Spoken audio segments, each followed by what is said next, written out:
We began this week with a celebration of one of my favorite Capricorns, Martin Luther King Jr. And his voice is echoing through time and catching up with if you've been following my forecast, my message of the fact that we are now getting the unobstructed view from the mountaintop, which is Capricorn's favorite thing for feeling secure and safe in this world. And I've done his chart for the day that he gave the I Have a Dream speech, so I'm going to tell you more about that. Also, we're still in the Yoda's wisdom of do or do not, there is no try, because all of the planets are still in forward motion. Plus, our warrior planet Mars is in his home sign of fiery Aries, so that's more than forward, that's charging ahead. And this week we also come up for air. So all of you air signs, thank the Lord. We have an Aquarius sun, and Mercury is also going into Aquarius this week. So welcome, I'm Judith Royal, archetypal astrologer, and this is your astrology weather forecast for January the 21st to the 27th, 2019. We begin the week, Monday the 21st, with the moon still in Leo, and so we're still feeling the effects of yesterday's lunar eclipse in Leo.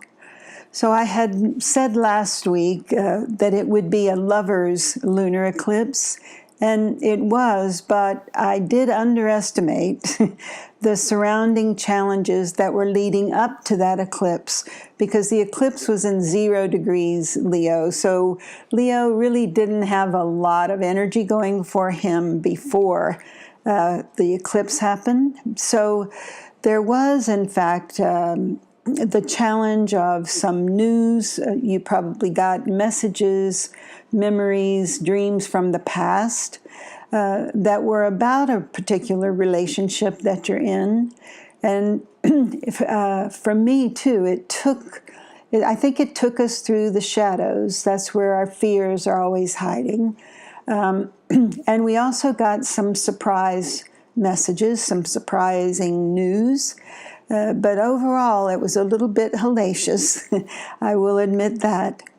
But still, that lunar eclipse illuminated something that you hadn't seen before about a love relationship that is near and dear to you. Now we have had women in a march on Washington, and in Martin Luther King's day, he gave the I Have a Dream speech during a march on Washington. And he is a Capricorn, his sun in Capricorn, but he has the most beautiful of Venuses in Pisces, along with his moon in Pisces. And together, that is an emphasis on compassion for all mankind, as well as it makes him quite the poet. And he shows that in all of his speeches, really, but in the one that echoes through to us now, his I Have a Dream speech that he gave during the March on Washington in August 28th of 1963. And you can hear in this his Capricorn sun when he says, "We must forever conduct our struggle on the high plane of dignity and discipline. We must not allow our creative protest to degenerate into physical violence. Again and again, we must rise to the majestic heights of meeting physical force with soul force." So beautiful, and such a poet. And if you go, I encourage you to go read that entire speech, and you will hear that he could have given it this weekend with this march on Washington without changing, a very few words. So when the echo of time comes around like this, you know we are in a cycle. And of course it is that cycle with the god of lightning, as well as with Pluto, the energy of transformation. So we have the rebelliousness still from Uranus. We're going to have still a dose of that until March the 6th. And we do have Pluto now with Saturn, who is the ruler of Capricorn, insisting that it's time for us to cash in on the promissory note. King called the promise of the rights of life, liberty, and happiness a promissory note from the Constitution, the Declaration of Independence, to all Americans. And the fact that this has now come due as much in 2019 as it was in 1963.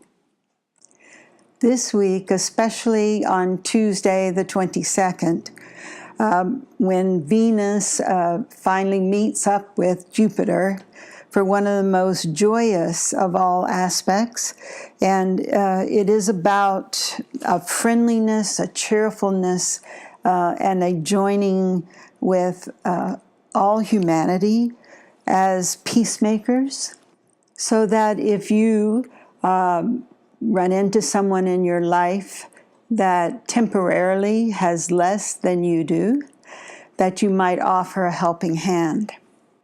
We wake up Wednesday with the moon in hardworking Virgo, and also that we're going to get a few surprises.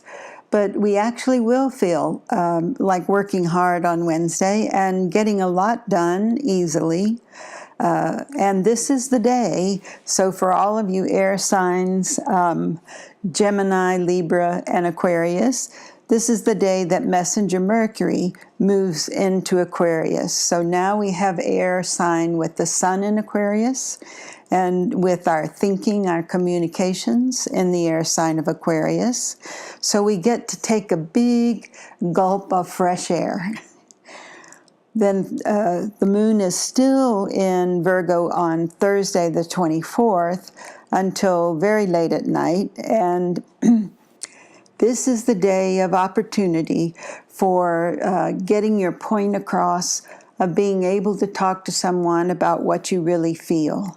So Thursday is really the day to clear the air and to reach some understanding, if you are willing to share some of your deepest feelings. And please do. So Friday, the moon will be in Libra. And it is the lucky day of the week. Actually, what happens Friday is Warrior Mars is going to make a beautiful harmony with optimistic and joyous Jupiter. So that is fortunate actions. That is the day when you can take a step, or maybe many steps, towards your goal, and you'll just feel lucky. What it is, of course, is you're optimistic, and that is your true guide for feeling lucky. Now, the 26th, we still have the moon in Libra until late at night, and we have a lovely lineup for Saturday. You're going to still be quite energetic, feel like getting things done, but this one won't be cleaning out the garage. This will be more of looking at all the events, things in your personal life that have come up over the past week, and allowing for yourself to quiet down and to take a deeper dive into your relationships, but especially a deeper dive into the places where you still harbor fear. Because our choices, of course, are, as always, the choice between love and fear. And although there was some temptation last week to be a fault finder, we really want to be a love finder. And that decision, if you make that on Saturday and really every day, then Sunday, when the last quarter, the third quarter moon in Scorpio comes around, you're going to know exactly what you need to prune from your life, what you need to let go of in order to move into the harvest that will come next week. If you didn't take time out for that deeper dive on Saturday and earlier in the week, then when this quarter moon comes in Scorpio Sunday, it's going to catch up with you. You'll obviously also have a new opportunity to look within yourself, because some negative thoughts that you're holding cause some inner tension, gut level inner tension. But you still get more chances, the universe is always forgiving, just like we are. Next week, on the road ahead, the 29th is when Messenger Mercury, new in Aquarius, catches up with the Aquarius sun. So that is a fabulous day for just giving speeches, giving talks, having meetings, and in general, dealing with a lot of easy communications. And on Thursday of next week, the 31st, another fabulous opportunity, and this one will have a little sparkle to it, maybe a few fireworks, but the moon will catch up with Venus, and so you will be feeling very loving. And in all of this, where are we going? The next major event we have comes on March the 6th. And we have a lineup on that particular one day, which the most important thing is that Uranus, the god of lightning, leaves Aries for good and commits to the next 7 years in down-to-earth Taurus. So this is where the urgency of shifting what we value, of course, first knowing what do I really value, that becomes very, very important. The March 6th is also the day that Mercury will go into a retrograde phase in Pisces, and it is the new moon in Pisces. So there's no question in my mind that this will be a soul-searching time, calling us to the very depths of what is still unseen. So some deeper things may reveal themselves. We had a short preview of the prosperity and financial success that is possible with now Saturn and Uranus in Earth signs, and that was on September 6, 2018. But now it's going to come around again, further out in 2020. But remember, Saturn is associated with structures and sometimes limitations on the physical plane, but he is also metaphorically the overseer of barriers such as walls and building of new structures. Now together, these two earth signs are going to lead us to a new economic day that is prosperous and successful, but is won by hard work and perseverance, and I would like to add optimism of Jupiter. And just of you, who you are as a beautiful person.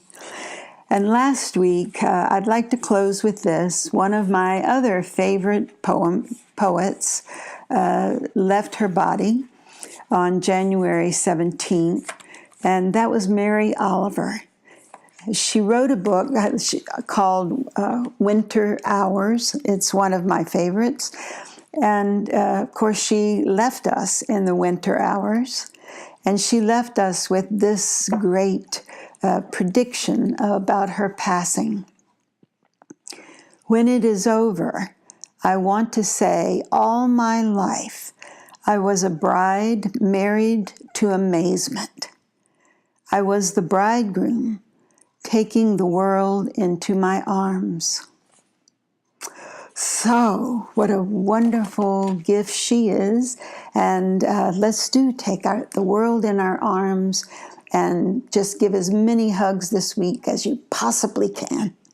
So thanks for listening. You can always get in touch with me. Email judith@judithroyal.com if you'd like to take a deeper dive into your own astrology. So thanks for listening, and that's all for now.